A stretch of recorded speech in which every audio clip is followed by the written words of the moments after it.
Boa noite, desejantes. Boa noite para quem está assistindo a gravação. Hoje nós estamos aqui para um bate-papo com a psicanalista Rosa Mariotto. Eu sei que quem estuda psicanálise com crianças deve conhecer a Rosa Mariotto. É uma alegria muito grande para mim ter a Rosa aqui hoje, mais uma vez, para esse bate-papo, para essa conversa. Já tem uma galera aí entrando na live, o pessoal do grupo de estudo está aqui também. Sejam bem-vindos, bem-vindas. Rosa já está por aqui. Só aguardar a Rosa entrar. Então, pessoal, peço que vocês encaminhem essa live para os colegas de vocês. Cliquem aqui no aviãozinho aqui embaixo, já encaminhem para o pessoal. Boa noite, Rosa. Oi, boa noite, Luiz Carlos, tudo bem? Tudo bem? E você, como está? Tudo certo. Estou aqui falando, Rosa, que é uma alegria para mim ter você aqui, né, nesse bate-papo.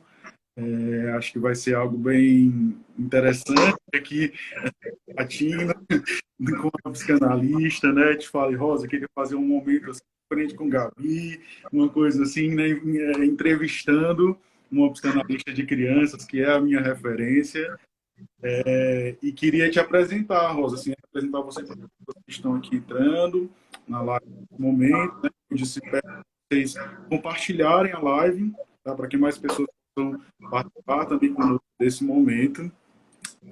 A Rosa Mariotto possui graduação em psicologia pela Pontifícia Universidade Católica do Paraná, mestre em psicologia clínica na Universidade do Tuiuti do Paraná e é doutora em psicologia escolar e do desenvolvimento humano pela Universidade de São Paulo. Foi professora adjunta da Pontifícia Universidade Católica do Paraná de 1991 a 2012. É pesquisadora da FAPESP e o Laboratório de Psicopatologia Fundamental da UFPR. Autora dos livros Cuidar, Educar e Prevenir, As Funções da Creche na Subjetividade de Bebê e Como a Gente Vira a Gente, As Maravilhosas Aventuras de Tito e Vopsi, na Terra da Humanidade, pela editora Inverso. Co-organizadora e coautora dos livros Psicanálise e Ações de Prevenção da Primeira Infância, De Bebê a Sujeito, a Metodologia IRD nas creches, e por uma nova psicopatologia da infância e adolescência, Gênero e Sexualidade na Infância e Adolescência pela editora Alma, e Desmanual para Pais e Avós, São dos Excluídos na Educação, Polinhos de Carne, também pela editora Universo. Co-organizadora e coautora do livro Morte e Luto na Infância e Adolescência, Reflexões pela editora Água, né? Psicanalista e analista membro da Associação Psicanalítica de Curitiba. Então, Rosa, Ufa, então, por aí, ufa, esse currículo, esse grande percurso. Eu te convido para dar boa noite, a se apresentar também para as pessoas. tá. Então, boa noite a todos. Luiz, parece que teu áudio está dando, ele vem em volta, assim. Então, está cortando, né?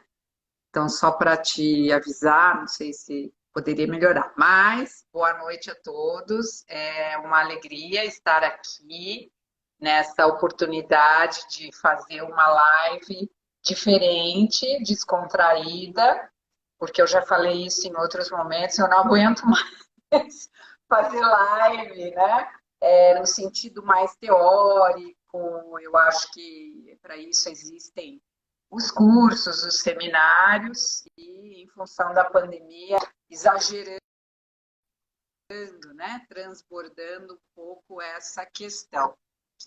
Então, aceitei justamente porque se trata de uma live que me parece que vai ser assim, um bate-papo mesmo, uma interlocução, um depoimento, um testemunho de uma clínica, um testemunho de um percurso que eu acho muito legal de poder fazer para as pessoas que estão iniciando, que estão fazendo o seu percurso, que já estão lá longe, aqui perto, seja lá onde for.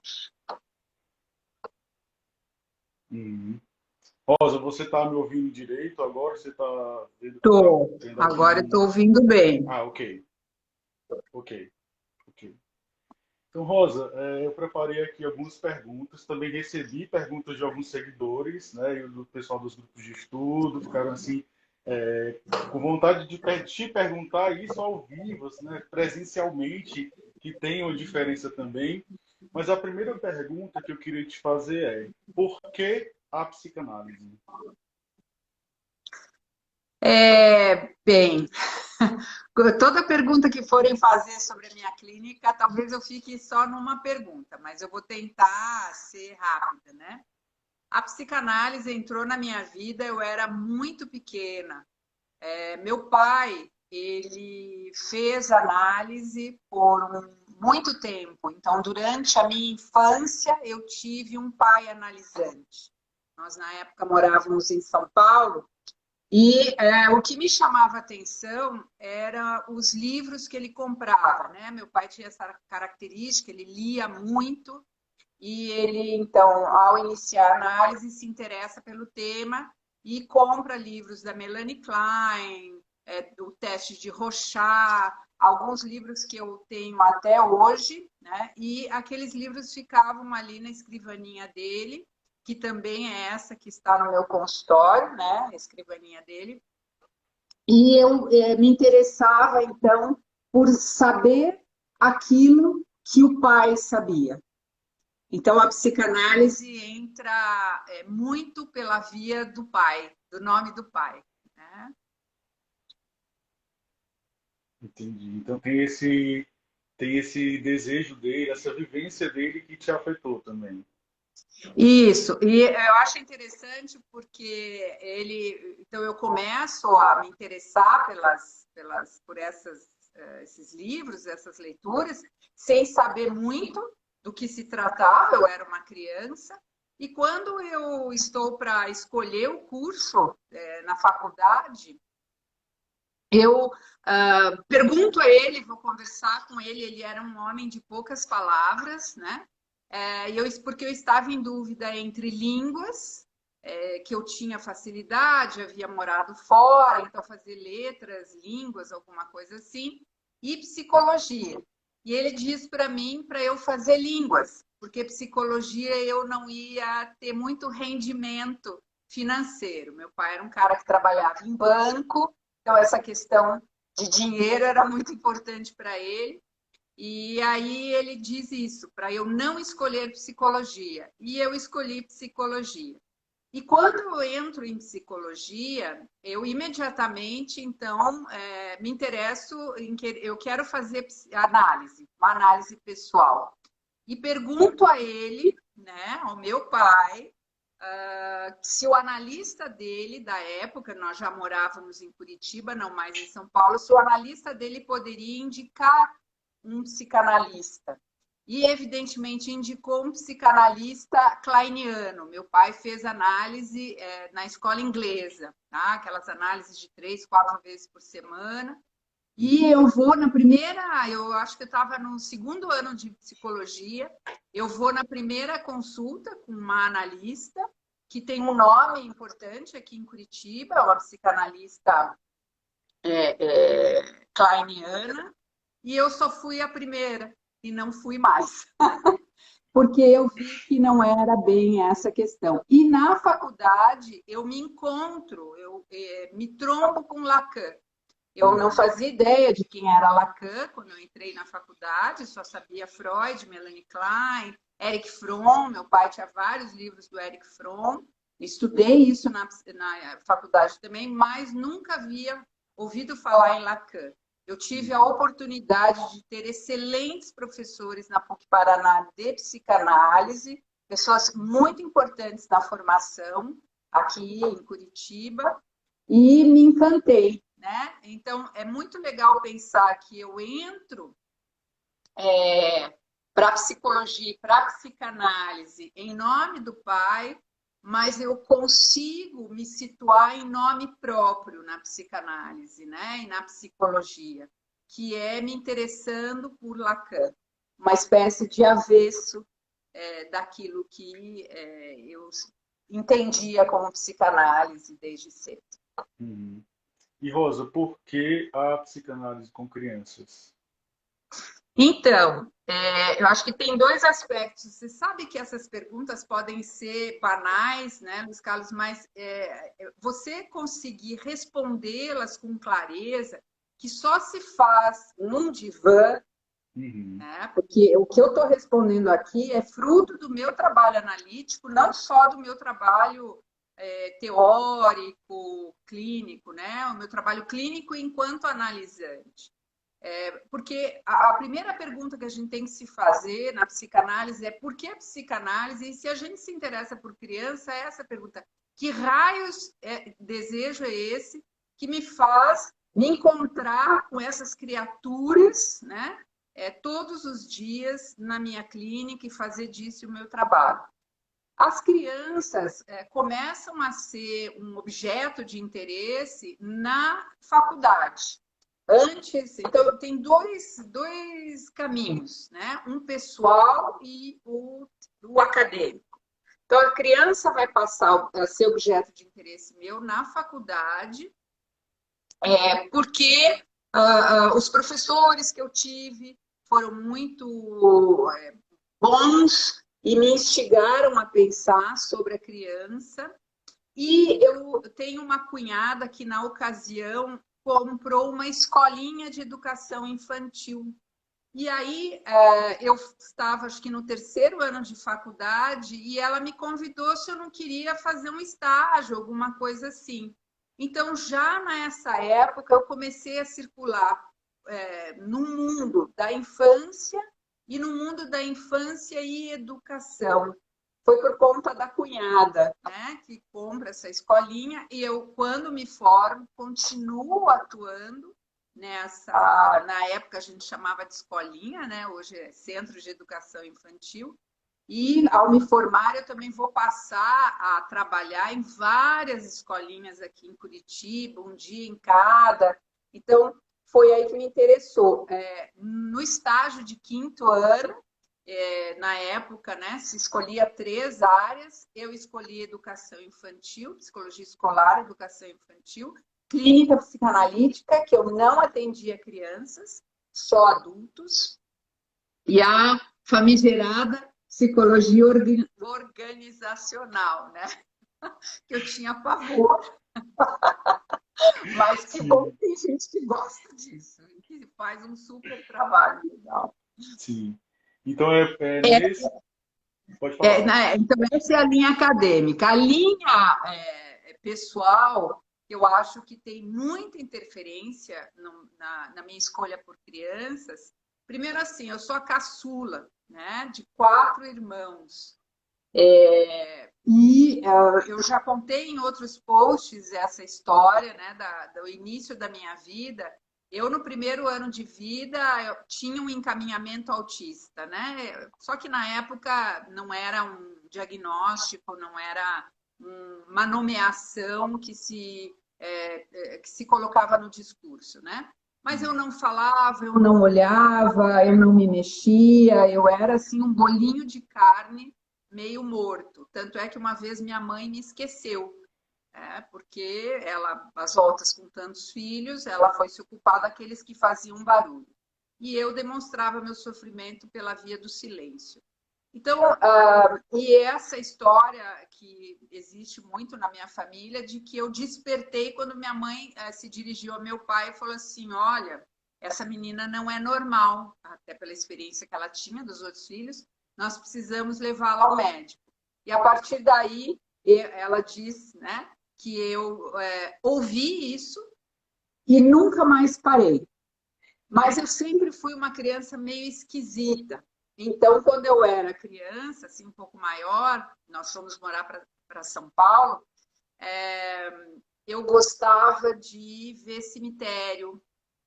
Eu pedia para minha mãe ir ao cemitério, olhar as lápides. Coincidências da vida, eu moro a 1 quadra do cemitério municipal de Curitiba, que é esse cemitério bem tradicional, que tem mausoléus de famílias tradicionais. E, vez em quando, quase toda semana, eu vou dar um rolê com o meu cachorro dentro do cemitério, já corri, porque tem uma pista legal, assim, asfaltada, um sobe e desce gostoso. Então, tem isso, eu não era uma criança assim típica. Então, eu acho que esses dois elementos convergem para eu me interessar sobre o mundo da infância, sobre o saber da criança, né? Uhum. Então, é nesse momento, Rosa, da sua história, com relação à creche, né, que você participou, que surge, então, o desejo de estudar mais essa relação da psicanálise e educação, porque isso é uma marca no teu trabalho. Sim, E acho que isso. a sua orientadora de mestrado foi a Cristina Kupfer, né, que é também É referência a minha orientadora de do doutorado, né, doutorado, que foi a isso. Cristina Kupfer. Então, esse interesse que aparece então na academia por crianças e a educação infantil vem por conta dessa situação familiar. Ali eu começo realmente a me interessar por estudar crianças. E quando eu me formo, né, aí é um pedaço da minha história, eu me formo e 1 ano e meio depois eu tornei-me professora de psicologia da faculdade que eu me formei. Porque quando eu me formei, ó, uma dica, se tem alguém aqui que é estudante ou terminando, quando eu me formei, eu não fui a melhor aluna só em psicanálise. Né? Mas eu, quando me formei, fiz saber para todos os professores, eu quero ser professora. Eu saí da psicologia com essa vontade de tornar-me professora.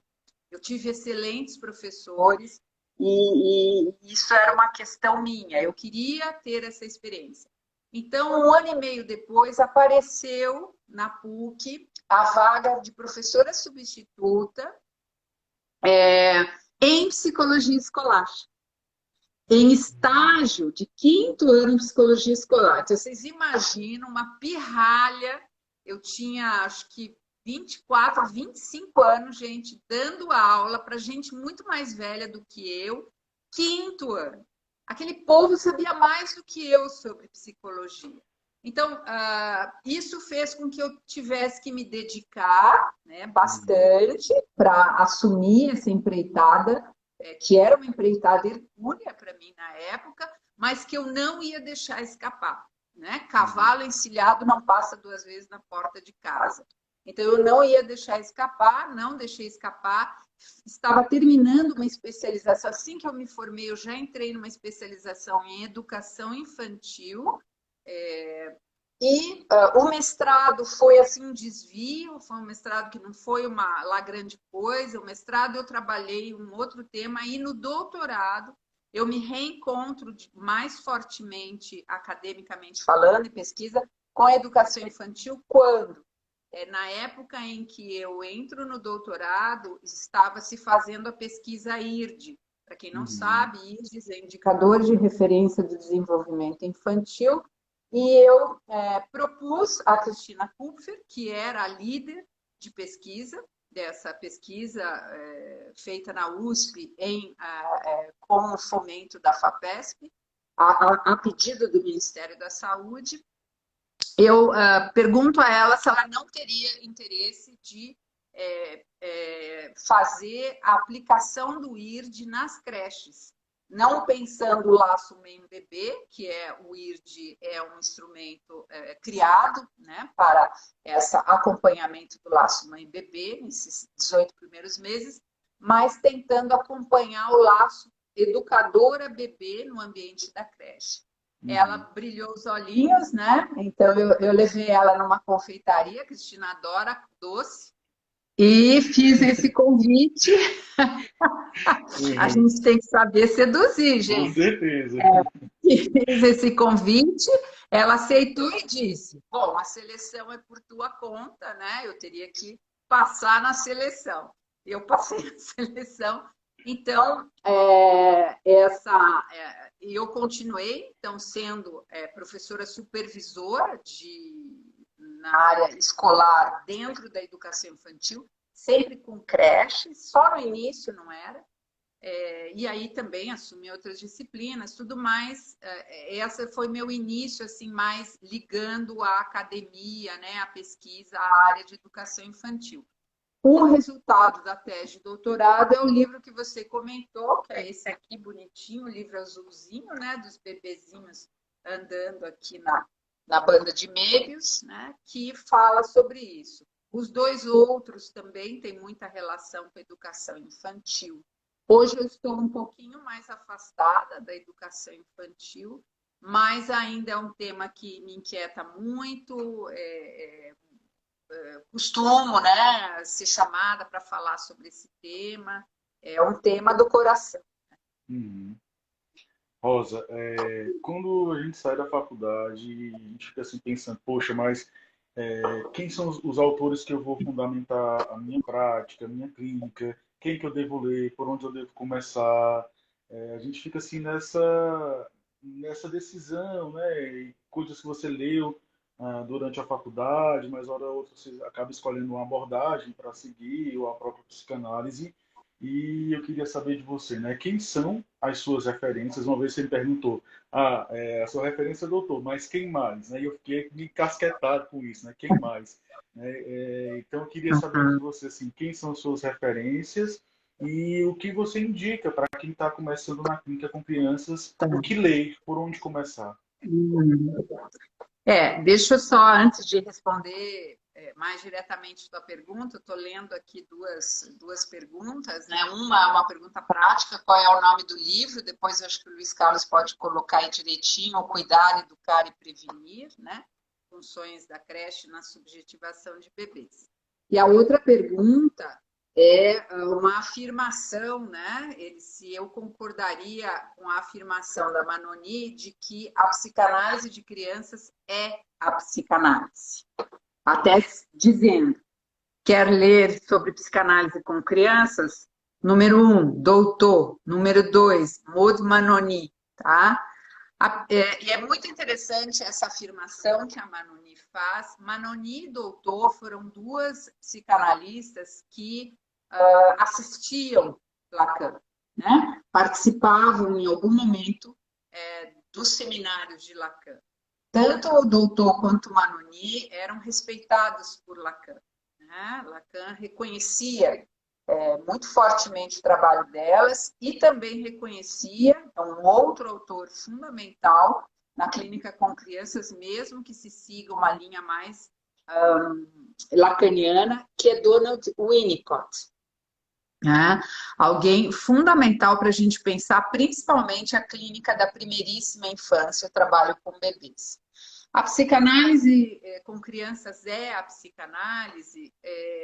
Eu penso que quem sou eu para desdizer Manonice? Ela diz, está dito, né? Mas é muito interessante essa afirmação que ela faz, porque ao longo da história da psicanálise, ainda que nós tenhamos dois grandíssimos nomes na origem, mesmo que existam outros, né? Mas na origem da clínica com crianças, nós temos a filha de Freud, Anna Freud, Melanie Klein, uma leitura indispensável, Melanie Klein, por mais que se faça uma formação que não seja kleiniana, mas um livro, pelo menos, da Melanie Klein é preciso ler para a gente poder entender essa genialidade, porque Melanie Klein, ela efetivamente constrói a clínica com crianças. Ela constrói essa especificidade clínica a partir de uma técnica, né, que é a técnica psicanalítica do brinquedo, como ela nomeou. Então, o que eu quero dizer assim, na história da psicanálise com crianças, na história da psicanálise, a psicanálise com crianças ocupava o quartinho dos fundos. E me parece que em algumas instituições ainda ocupa, se é que ocupa, o quartinho dos fundos. Né? Então, se divulga formação em psicanálise. Né? Será que a formação em psicanálise com crianças ela tem algo de diferente? Tem. Tem muito. Então, dizer que a psicanálise pura, né, ou a psicanálise é a psicanálise com crianças, na verdade, é resgatar um pouco essa ideia de que uma prática clínica psicanalítica com pessoas que já passaram do seu tempo da infância é a revisitação do seu infantil. É a revisitação dos traços, das marcas que essa passagem pela infância deixou, né? O reencontro com esses alicerces da subjetividade que se constituíram nesses tempos iniciais. Então, a clínica com crianças nos ajuda muito na clínica com adultos. É fundamental ter, eu acho, né? Fundamental ter tido essa experiência, ou ter ainda essa experiência de acompanhar essas crianças nas suas aventuras como uma analista, né? Isso foi muito importante para a minha clínica com adultos. Porque não só por conta desse aspecto da gente estar acompanhando essas crianças em constituição, em status nascente, né?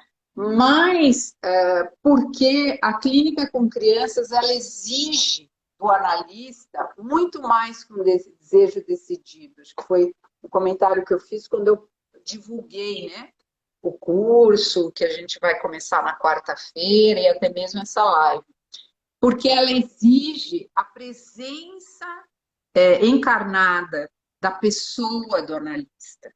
Nós não saímos ilesos de uma sessão com uma criança, por um comentário, por uma relação corporal, por alguma coisa que se produz ali, né? Então, é uma clínica muito pulsional, né? A clínica com crianças. Então, nessa toada, né? Então, já disse aí, ó, Melanie Klein, Françoise Doutor, Maud Manoni, Winnicott, para falar dos clássicos. E depois você tem pessoas muito, assim, clínicos, né? Que produzem coisas muito legais. A minha mestre na clínica com crianças foi a Leda Bernardini, né? Então ela ainda produz bastante, então é alguém assim que eu devo muito no início da minha clínica, foi assim alguém muito importante, né? Então qualquer texto, qualquer livro da Leda Bernardino é assim super importante nessa clínica, né?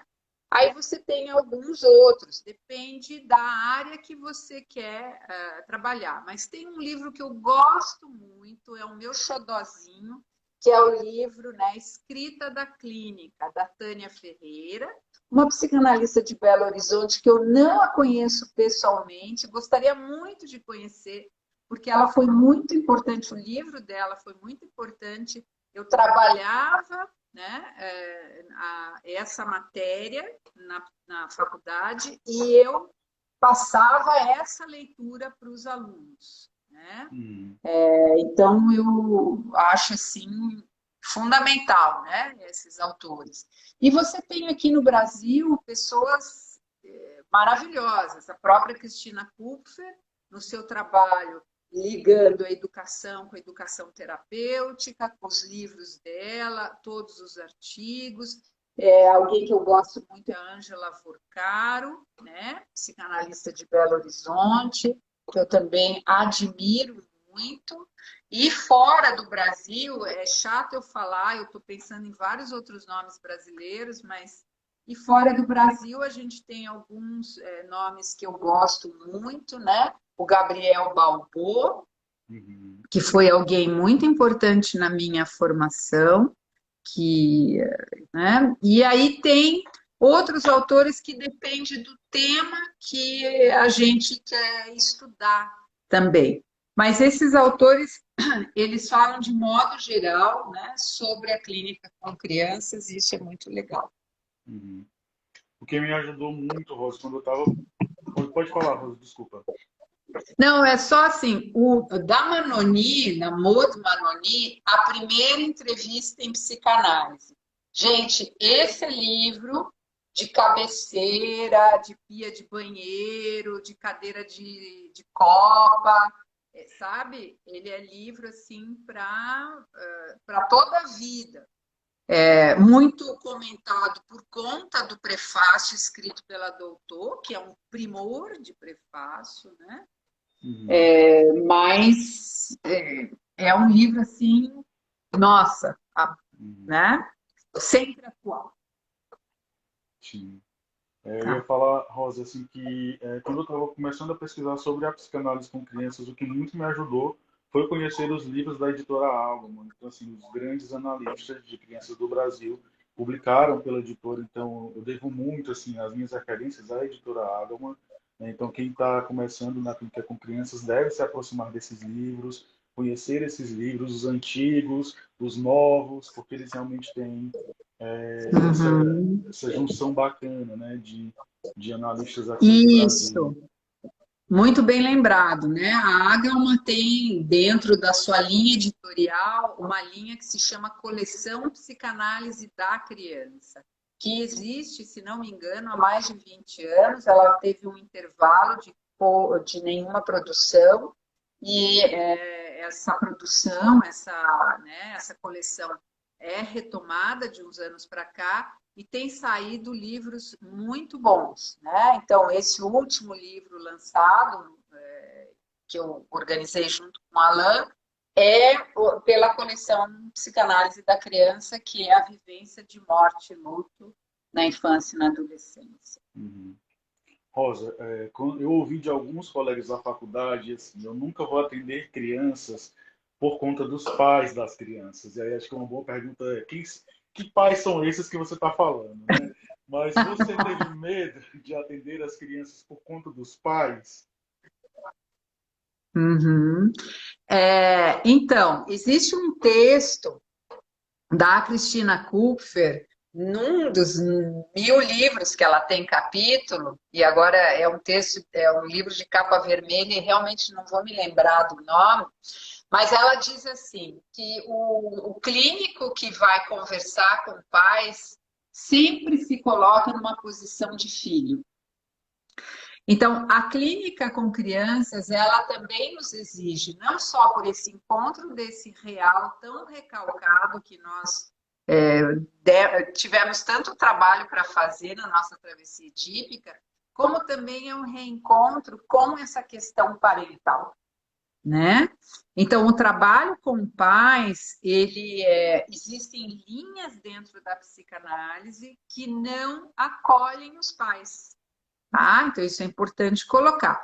Nem todos os psicanalistas de orientação lacaniana acolhem os pais. Isso é uma orientação lacaniana que tem uma profunda influência da Doutor e da Manoni, né? E de outros autores. Por exemplo, tem um livro aqui no Brasil, que eu sempre cito, que se chama Psicanálise de Pais, do Durval Quequinato, que é um psicanalista lá de Campinas, que tem uma vasta produção sobre psicose, mas uma vasta clínica com crianças também. Então, atender, acompanhar, conversar com os pais realmente afeta o analista, porque isso é da ordem da sua própria travessia edípica, né? É da ordem também da compreensão do sintoma da criança e o que supõe ser a responsabilidade dos pais nessa montagem desse sintoma, né?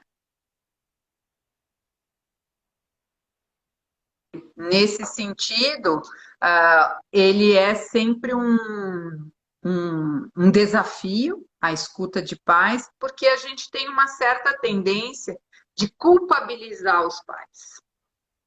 E uma vez que a gente culpabiliza Uhum. os pais, a nossa posição fica desprovida da condição de analista. Tá? Então, é não raro, às vezes quando eu dou supervisão, ou na época da faculdade, mas também com esses pais, né? Coitada da criança, aquela coisa toda assim. Uma coisa que eu aprendi nessa clínica com crianças e acompanhando esses pais, que não importa salvo raríssimas exceções, os pais, é preciso legitimar o sofrimento dos pais. E isso eu aprendi em análise. Quando uma vez eu falava de algo, né, eu fiz 3 análises na minha vida, e esse analista fez uma pontuação muito certeira quando ele disse: Rosa, os pais sofrem. É uma coisa tão óbvia, mas eu precisei escutar sobre transferência, né? Essa questão em análise para poder realmente reconhecer e legitimar o sofrimento desses pais. Não importa de que modo que eles enunciem isso, né? Então, o trabalho com pais, ele é realmente um elemento delicado da clínica com crianças. A clínica com crianças ela é delicada porque é uma transferência que se bifurca. Eu vou falar mais sobre isso no curso quarta-feira, né? Vamos nos dedicar, porque essa transferência com a criança é de uma ordem, a transferência com os pais é de outra ordem. Mas são os pais que chancelam o tratamento da criança. Então, em que medida, como pensar a participação dos pais na clínica, né? Todas essas questões que a gente se coloca são cálculos clínicos que se dão caso a caso. Uhum. Uhum.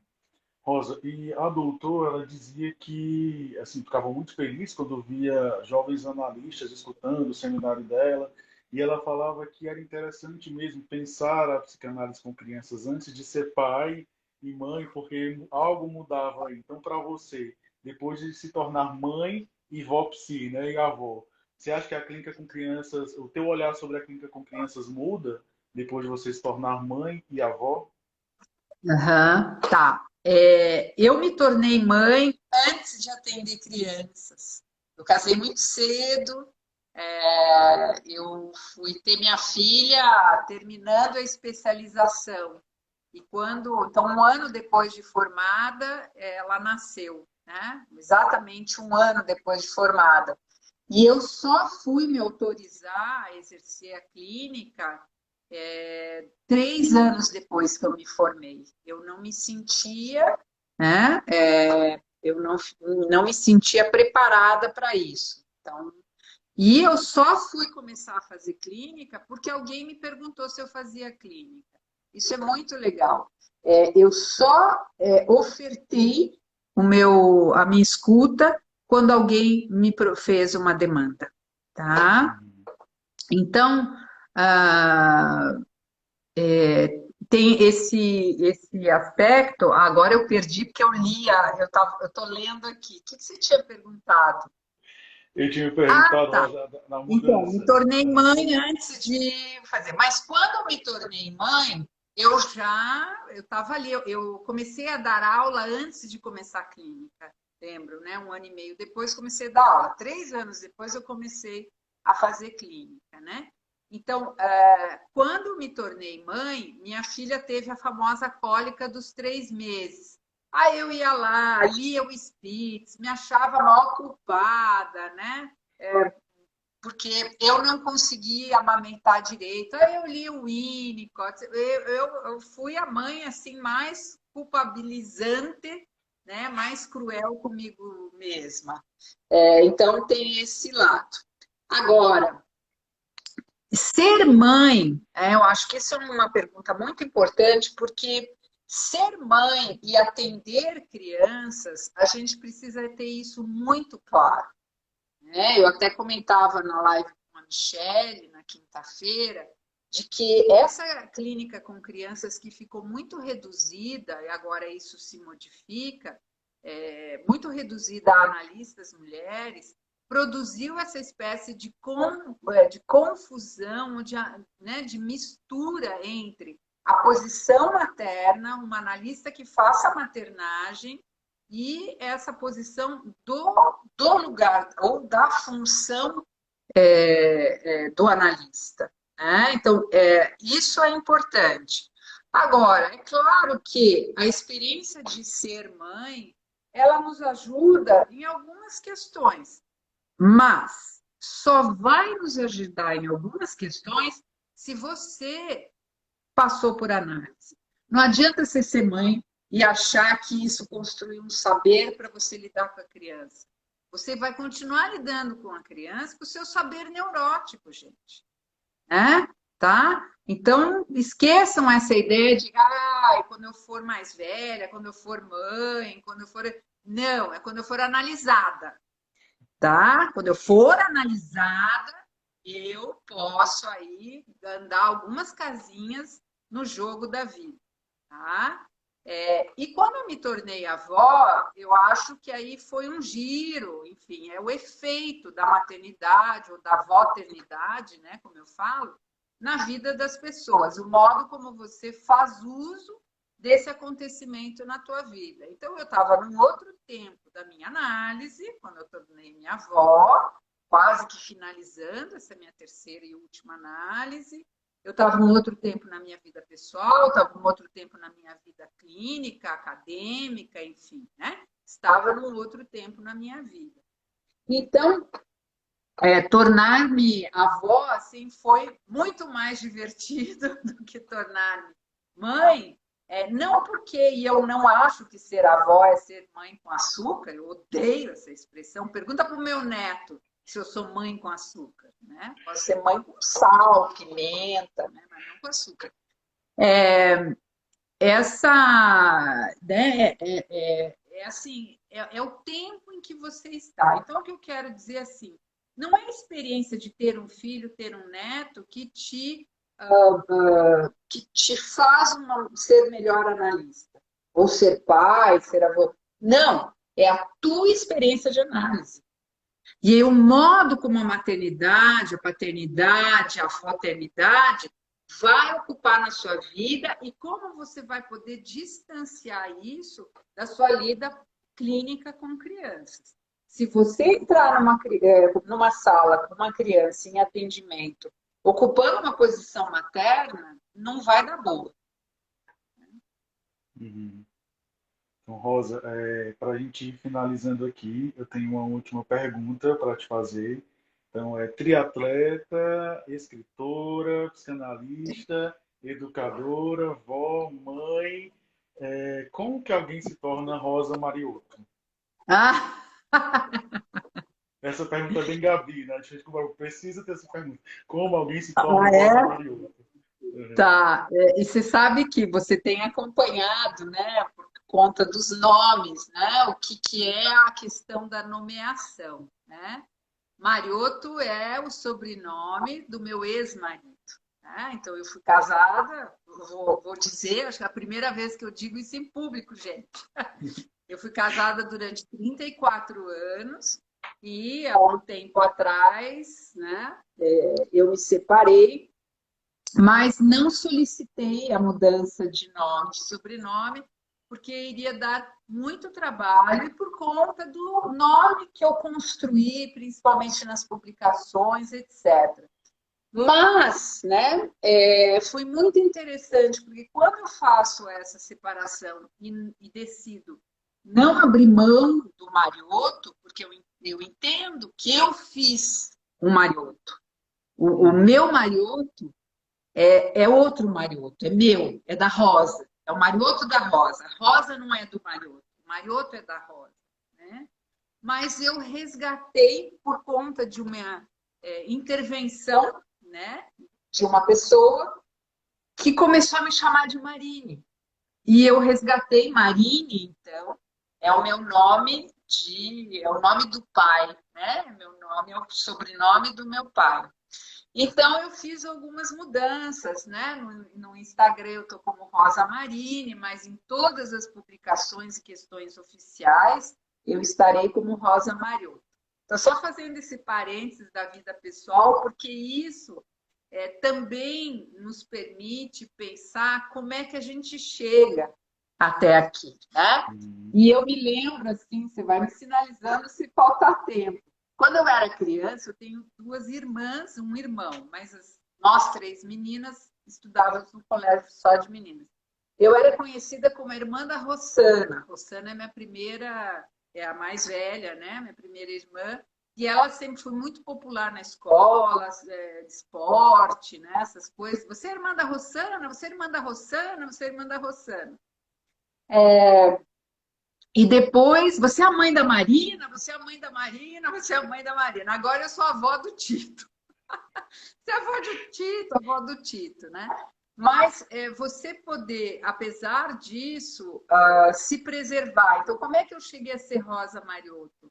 Nascendo, vivendo e escolhendo com muita clareza no interior da minha análise a me dedicar naquilo que eu entendia ser um caminho, os caminhos do meu desejo.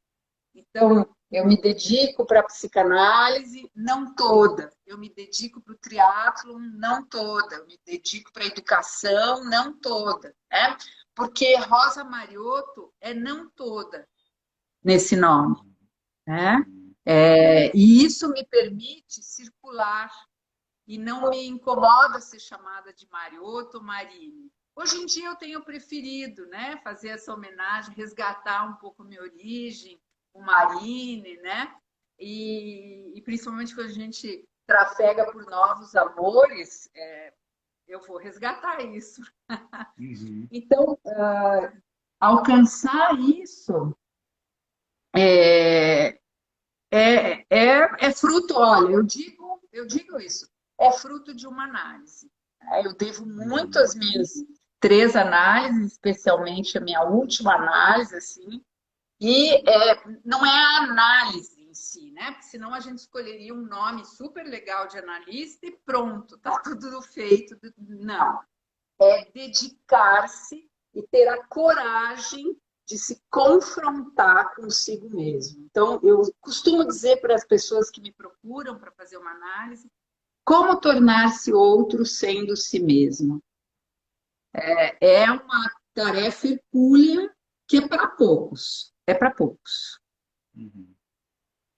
Poxa, Rosa, eu queria te agradecer demais por esse bate-papo que passou tão rápido e tenho certeza, como eu disse para as pessoas, que esse momento com você, esse bate e volta, esse bate-papo seria assim um divisor de águas para a gente. E eu queria que você convidasse as pessoas para o nosso curso, né, que começa agora na quarta-feira. Aham. Isso, né? Primeiro eu agradeço, é sempre gostoso a gente revisitar a si mesmo de um modo diferente. Cada vez que a gente se fala de si, a gente fala de modo diferente, né? Mas essa live ela tem essa ideia de deixar a desejar, né? Que é desejar ouvir um pouco mais e se aprofundar um pouco mais na clínica com crianças, que é o intuito desse curso, então, né? Que a Estante Psicanalítica está promovendo, de pensar a psicanálise desde o começo aos seus fins, né? Utilizando um pouco esse jogo de palavras para a gente percorrer um pouco o que seria o início de uma clínica psicanalítica com crianças, a questão do manejo, da técnica, a questão do desfecho, o trabalho com os pais, que começa na quarta-feira e tem a outra quarta-feira, né, dia 30. E aí convido vocês a estarem conosco também esses 2 dias, essas 2 noites aí, para falar um pouquinho mais sobre essa temática. Hum. E agradeço a todos que estiveram aqui. Não dá para a gente responder, às vezes, todas as perguntas, né? Mas é bom que isso faz com que vocês continuem querendo saber mais. Hum. Então, Rosa, eu também te agradeço, né, pela sua disponibilidade de trazer coisas tão pessoais, né, tanto da sua vida como também da sua prática, né, e essa coragem, essa força que a mulher tem, né, que você transmite isso e as pessoas até estavam comentando aqui, né, que lição para nós mulheres, né? Então você realmente traz isso, né, essa força que a mulher tem, aonde ela quer, aonde ela esteja, né, o que ela queira fazer, a mulher tem muita força. Então eu te agradeço por esse momento. E quando eu pensei no curso, eu pensei por conta de um paciente que sai da análise, ele tinha 5 anos, né, por conta da pandemia. E eu fiquei pensando assim, quais são os fins, né, de uma análise com criança? Será que a pandemia teria esse poder de cortar de verdade, ou será que algo Uhum. continua daí? E aí pensei, não, Rosa Mariotto consegue me responder a essas questões ou gerar mais questões ainda, né, Rosa? Talvez a segunda opção, né? É verdade. Então, Rosa, muito obrigado. Mas a clínica com crianças sempre nos relança questões, né? Uhum, uhum. Então, isso é importante. Então, eu te agradeço, Rosa. Muito, muito, Eu muito que agradeço, obrigado. agradeço o pessoal aí, né, Sim, nesse tempo aí. sim. E Então, talvez a gente veja, né, eu reveja alguns aí na quarta-feira que estão sim, aqui, que possam estar aí na quarta-feira. isso. As pessoas estão perguntando como se inscrever no curso. Gente, vocês vão aqui no meu Instagram e tem um link, tá? Tem um link do Simples, e aí vocês podem se inscrever por lá ou podem me mandar mensagem pelo inbox. Sigam a Rosa, tá? Que o Ministério do Estraga Prazer sempre aparece aí no feed dela. Sempre. Aham. E é isso, pessoal. Então, um abraço a todos, obrigado e até quarta, Rosa. Até quarta, então. Tchau, Até tchau, tchau mais, para tchau, tchau. todos. Até mais.